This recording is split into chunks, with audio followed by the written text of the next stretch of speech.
अस्सलाम वालेकुम guys, welcome back to my YouTube channel. आप देख रहे हैं सोनाली क्रिएशन। और आज मैं रात में मार्केट आई हूँ, कुछ फैब्रिक लूँगी, धोती कटिंग करूँगी। तो उसके साथ साथ मैं आपको आज सिलाई में एक्सपर्ट कैसे बने और सिलाई की स्पीड हम किस तरीके से बढ़ा सकते हैं, इस टॉपिक पे हम बात करेंगे। ठीक है, तो चलिए स्टार्ट करते हैं आज का टॉपिक।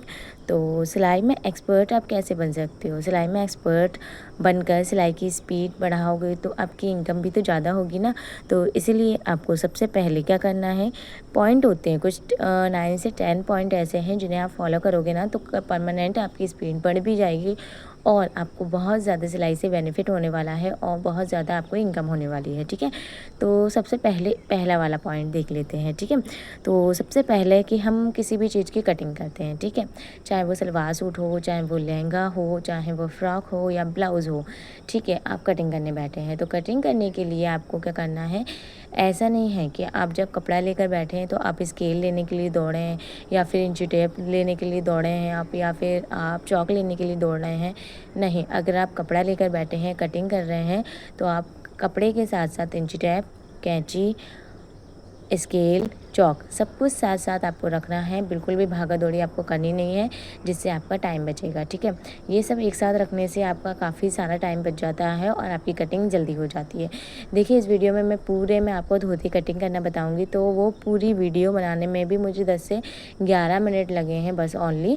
और उस पर भी मैं वीडियो शूट कर रही थी कटिंग की, तो मुझे इतना टाइम लग गया। अगर आप नॉर्मली मैं कटिंग करती हूँ बिना वीडियो बनाए तो 7 से 8 मिनट लगते हैं बस मुझे सलवार कटिंग करने में। 5 मिनट ही लगते हैं सिंपल सलवार काटने में।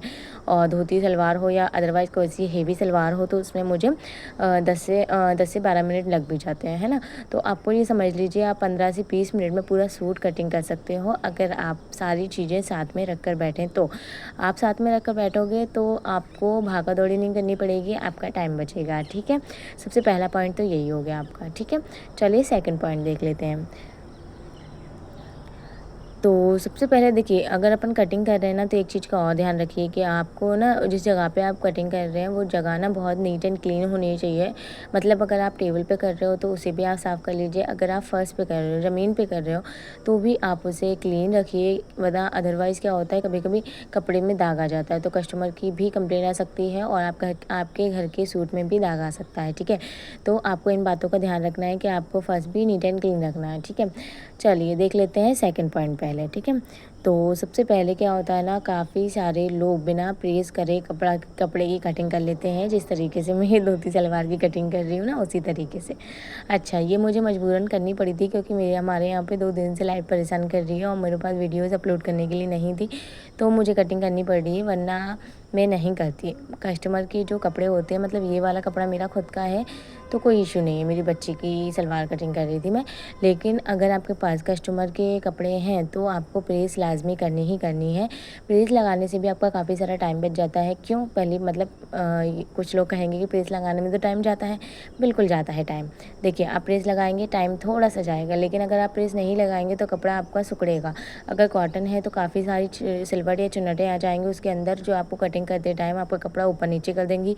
उसके बाद आपकी कटिंग अच्छे से नहीं होगी तो आपकी सिलाई भी अच्छे से नहीं होगी। ठीक है, तो इसलिए आपको प्रेस करना लाजमी है। प्रेस करिए जिससे कपड़ा बिल्कुल सीधा स्ट्रेट हो जाए, जिससे आपकी स्केल की हेल्प से आप बिल्कुल सीधे सीधे निशान लगा पाएँ और आप उसकी कटिंग बहुत अच्छे से कर पाएँ। तो इससे भी आपका टाइम बचेगा और आपकी कटिंग भी परफेक्ट होगी और आपकी सिलाई भी परफेक्ट होगी। ठीक है, चलिए देखते हैं थर्ड पॉइंट। अच्छा, काफ़ी सारे लोग होते हैं जो चौक जो होती है ना, चौक कोई सी भी यूज़ करते हैं, मतलब जो टुकड़े टुकड़े पड़े होते हैं ना उन्हें भी यूज़ कर लेते हैं। अच्छा, उन्हें हमें फेंकना नहीं है। मैं ये नहीं कह रही कि आप चौक वेस्ट कीजिए, आपको चौक रखनी है संभाल के। मैं भी टुकड़े यूज़ करती हूँ, ऐसा नहीं है, मगर वो आप सिलाई मशीन पे करें तो ज़्यादा अच्छा है। मतलब निशान लगाते टाइम आपके पास इतनी बड़ी चौक होनी चाहिए कि आपके हाथ में आ जाए और आपका निशान बिल्कुल प्रॉपर और अच्छे से लग जाए। क्योंकि क्या होता है, कभी कभी हम छोटी छोटी चौक ले लेते हैं, हल्का सा निशान लगा के कटिंग कर देते हैं। क्या होता है उसमें, फिर बाद में जब हम सिलाई करने बैठते हैं तो वो निशान छूट जाते हैं और फिर हम कंफ्यूज हो जाते हैं कि हमने कहाँ से लगाया था। तो फिर उसमें टाइम वेस्ट हो जाता है कि हमें ये समझ ही नहीं आता है कि हमने निशान कहाँ से लगाए थे। फिर हमें दोबारा लगाने पड़ते हैं, उसमें भी टाइम जाता है हमारा और हमारा दिमाग भी कन्वर्ट हो जाता है। ठीक है, तो अपना दिमाग पूरा सिलाई में रहे, इसीलिए मैं ये बोल रही हूँ, आपको चौक लेनी है तो थोड़ा अच्छी लीजिए, आधी हो या फिर एक हो। ठीक है, कटिंग करते टाइम। बाकी अगर सिलाई करते टाइम आप टुकड़े वुकड़े यूज़ कर लीजिए, कोई दिक्कत वाली बात नहीं है। और कटिंग करते टाइम भी करिए, लेकिन ऐसा करिए कि उससे निशान आपके विजिबल हो, ठीक है। तो चलिए 4 पार्ट है इंची टैप। आपका इंची टैप ना अच्छा होना चाहिए, ठीक है। ऐसा नहीं कि आपके इंची टैप कहीं से फटा है, कटा है या फिर बहुत टाइम हो गया है। देखिए बहुत छोटी छोटी चीज़ें हैं, बहुत सस्ती आ जाती हैं, ऐसा भी नहीं बहुत महंगी आती हैं। 10 रुपये में इंची टैप आ जाता है, अच्छे से अच्छा लो तो 20 से 25 रुपये में आ जाता है, ठीक है। तो इंची टैप आपका कभी भी कटा या फटा नहीं होना चाहिए, और आपका इंची टैप बिल्कुल भी मैसी या गंदा नहीं होना चाहिए, क्योंकि कभी कस्टमर आते हैं, हम उनका नाप भी लेते हैं, तो इससे भी इम्पैक्ट पड़ता है काफ़ी सारा। लोग ये सोचते हैं कि बताओ 10 रुपये का इंची टैप ये नहीं ले सकते, क्या ही बुटीक ऑनर बने हुए हैं ये, है ना। तो इन चीज़ों से काफ़ी फ़र्क पड़ता है, और आपको भी निशान लगाने के लिए प्रॉपर पूरा इंची टैप चाहिए, क्योंकि एक एक सूत और एक एक आधे आधे इनसे फ़र्क पड़ जाता है कपड़ों में। तो आपको इंची टैप का भी ध्यान रखना है, ठीक है।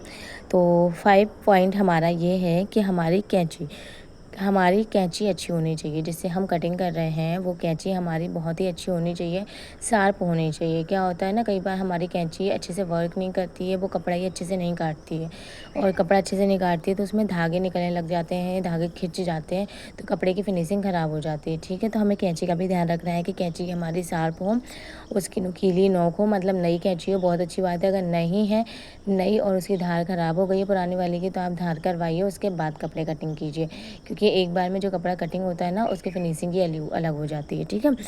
तो चलिए देख लेते हैं नेक्स्ट पॉइंट। 6 पॉइंट हमारा ये है कि सभी सूटों के साथ आपको एक साथ कटिंग करना है, ठीक है, सभी सूटों को। अगर आपके पास 1 से 2 सूट हैं, 2 से 4 सूट हैं, तो ऐसा मत करिए कि एक सूट काट लिया फिर एक सूट सिल लिया, एक सूट काटा फिर एक सूट सिल लिया, नहीं। आप एक दिन प्रॉपर निकालिए अपना, उसमें आपको कटिंग करनी है बैठकर। सबसे पहले आप कटिंग निपटा लीजिए, उसके बाद सिलाई आप लगातार करते चले जाएंगे, आपका टाइम बचेगा, ठीक है। क्योंकि कटिंग में टाइम अपना ज़्यादा जाता है सिलाई से भी ज़्यादा, पता है क्यों? क्योंकि कटिंग करते टाइम ही हमें कपड़ा देखना होता है, कटिंग करते टाइम ही हमें मेजरमेंट लेनी होती है। सिलाई करते टाइम तो बस थोड़ी बहुत लेनी होती है, जो ऊपर नीचे हो जाती है उसे ही सेट करना होता है अपन को, ठीक है। इसलिए कटिंग हमारी प्रॉपर होनी चाहिए, दिमाग से होनी चाहिए, तो कपड़ा हमारा कभी भी गलत नहीं होगा। इसलिए मैं बोल रही हूँ कटिंग आप, अगर आपके पास 2 कुर्ती हैं, 3 कुर्ती हैं, तो तीनों चारों को आप साथ में कटिंग करिए। कटिंग करके उन्हें बांध करके रख लीजिए, फिर जैसे जैसे आपके पास टाइम मिलता है तो आप उन्हें सिलाई करिए, ठीक है। मेरा भी क्या होता है, जब लाइट नहीं होती है ना घर में, तो फिर मैं क्या करती हूँ कि मैं बस कटिंग करके कपड़े रख देती हूँ। 2 से 4 सूट में लगातार काट देती हूँ, उसके बाद जैसे ही लाइट आती है या फिर मेरा बच्चा सो जाता है, तो फिर मैं उसको सिलाई करने बैठ जाती हूँ। तो इससे बहुत सारा टाइम मेरा बच जाता है, इसीलिए ये पॉइंट आपको मैं बता रही हूँ कि आप इस तरीके से कटिंग इकट्ठी करिए, उसके बाद सिलाई करिए, ठीक है। तो इससे आपका काफ़ी सारा टाइम बच जाएगा, ठीक है। नेक्स्ट पॉइंट देखते हैं। 7 पॉइंट हमारा ये है कि आप साइड टेबल अगर यूज़ नहीं करते हो ना, तो आप साइड टेबल यूज़ करिए, ठीक है। साइड टेबल मतलब मशीन के बगल में कोई टेबल या चेयर होनी चाहिए, जिसपे आप अपना कपड़ा, अपनी चौक, अपनी कैंची रख सकें। वैसे तो मैं मशीन पे रखती हूँ अपनी कैंची भी और चौक भी, और बस इंची टेप आपको या तो गले में डाल लेना है या फिर साइड टेबल पे रख देना है। और जो भी आपने कटिंग करी है सलवार की, कुर्ती की, और वो सारी कटिंग, वो सारी कुर्ती आपको ना साइड वाले टेबल पर रखनी है, जिससे फ़ायदा ये होगा कि हमें बार बार उठकर जाने की कहीं ज़रूरत नहीं है, और हमारा टाइम इससे बचेगा। बगल में अपना सामान रखा रहेगा तो आपको जल्दी जल्दी आपको सामान हाथ में मिल जाएगा। जितनी जल्दी सामान मिलेगा उतनी जल्दी जल्दी आप सिलाई करोगे, तो इसमें भी आपका काफ़ी सारा टाइम बच जाएगा। आप अगर 1 घंटे में सलवार सिलते हो तो आपको आधे घंटे में सलवार सिलोगे। अगर आप आधे घंटे में सलवार सिलते हो तो 15 से 20 मिनट में सिलने लग जाओगे। इन ट्रिक्स और टिप्स हैं, ठीक है। तो आपको इन चीज़ों का ध्यान रखना है। नेक्स्ट पॉइंट हम देख लेते हैं कि हमारा क्या है। तो हमारी प्रॉपर लाइट होनी चाहिए। 8 पॉइंट हमारा ये है, प्रॉपर लाइट होनी चाहिए, क्योंकि कई बार क्या होता है हमारी मशीन बहुत अंधेरे में या फिर डार्क साइड में रखी होती है, जिसमें हमें अच्छे से दिखाई नहीं देता है कि हम क्या सिलाई कर रहे हैं, सिलाई हमारी टेढ़ी हो रही है कि सीधी हो रही है, क्योंकि कपड़े के जैसा ही हमारा सेम हमारा कलर होता है धागे का। तो हमारी मोहरी बनाते टाइम हमें ये चीज़ का ध्यान रखना है कि हमारी लाइट बिल्कुल प्रॉपर आए। लाइट प्रॉपर होगी तो हमें हमारी सिलाई दिखाई देगी कि हमारी चाक पे हम जब सिलाई लगा रहे हैं तो कहीं वो तिरछी तो नहीं हो रही, मोहरी पे सिलाई लगा रहे हैं वो टेढ़ी तो नहीं हो रही, है ना। तो लाइट का भी ध्यान रखना है आपको, लाइट भी प्रॉपर होनी चाहिए। नेक्स्ट पॉइंट हमारा देख लेते हैं। 9 पॉइंट हमारा है कि घड़ी देखना, कि आपको घड़ी देखते हुए टाइम देखते हुए आपको काम करना है। अगर आपके सामने घड़ी है तो बहुत अच्छी बात है, अदरवाइज़ आप हाथ में पहनने की आदत डालिए। अगर आप अच्छे बुटीक ऑनर बनना चाहते हैं तो। मैं नहीं पहनती क्योंकि मेरे सामने लगी हुई होती है घर में, तो मैं उसी में टाइम देखती रहती हूँ। टाइम देखने से ये रहता है कि हमें ये पता चल जाता है कि इतने टाइम में हम ये चीज़ कर सकते हैं, कि इतने टाइम में हम ये चीज़ सिलाई कर सकते हैं, तो हम अपनी स्पीड बढ़ा सकते हैं, ठीक है। और कोई भी हमें अगर टाइम लगता है किसी चीज़ में तो हम देख सकते हैं कि हम इतने बजे बैठे थे और हमें सलवार सिलने में इतना टाइम लग गया है, तो वो टाइम का हिसाब अपने पास होना चाहिए। क्योंकि जब हमारे पास एक सूट होता है ना तो कोई दिक्कत नहीं है, हम कभी भी सिल सकते हैं दिन भर में। लेकिन जब एक से ज़्यादा सूट होते हैं और कस्टमर को देने होते हैं अर्जेंट, तो टाइम का बहुत ज़्यादा ध्यान रखना पड़ता है। ठीक है, तो देख लेते हैं नेक्स्ट पॉइंट। तो 10वां पॉइंट और आखिरी पॉइंट ये है कि हमें बिना उठे सिलाई करनी है। ठीक है, बिना उठे सिलाई करनी है मतलब कि हमें सिलाई के बीच में कोई भी फ़ोन यूज़ नहीं करना है, कोई भी चीज़ें यूज़ नहीं करनी है, हमें उठना नहीं है बीच बीच में। पूरा काम फिनिश करने के बाद ही आप सिलाई करने बैठें और बिल्कुल भी बीच में से उठे नहीं। इस तरीके से अगर आप सिलाई करेंगे तो फिर आपकी सिलाई बहुत जल्दी होगी और आप कोई चीज़ भूलोगे नहीं। अगर आप कटिंग करने के बाद एक बार सिलाई टेबल पर बैठ गए, सिलाई को चेयर पे बैठ गए मतलब, तो उसके बाद आपको सिलाई मशीन पे से जब तक कंप्लीट ना हो जाए कोई कुर्ती या फिर एक सलवार कंप्लीट ना हो जाए, जब तक आपको नहीं उठना। ठीक है, ऐसा नहीं है कि आप भूखे प्यासे बैठो या फिर नहाओ धो नहीं या फिर वॉशरूम मत जाओ, आप जाओ। आप पहले ही अपना काम फिनिश कर लो, पहले ही नहाओ धो, पहले ही अपना खाना पीना खाओ, उसके बाद प्रॉपर फिनिश करके अपना काम फिर सिलाई मशीन पे बैठो। और उसके बाद एक कुर्ती या फिर एक सलवार पूरा ना हो जाए या फिर एक सूट कंप्लीट ना हो जाए, जब तक आप अगर बैठ सकते हो तो आप पूरा लगातार एक बार में बैठो, जिससे आपको टाइम का भी पता चलेगा कि मैं इतने टाइम में अपना सूट सिल सकती हूँ और आपका सूट भी बहुत अच्छे से सिला जाएगा और जल्दी सिला जाएगा मेन बात। ठीक है, तो मैंने यहाँ पे 1 से लेकर 10 तक ऐसे पॉइंट बताए हैं जिसको फॉलो करके आप अपनी सिलाई की स्पीड बढ़ा सकते हो, सिलाई में एक्सपर्ट बन सकते हो। ठीक है, तो अगर आपको मेरी वीडियो पसंद आए तो इसे एक लाइक कीजिएगा, मेरे चैनल को सब्सक्राइब कीजिएगा। Thank you for watching.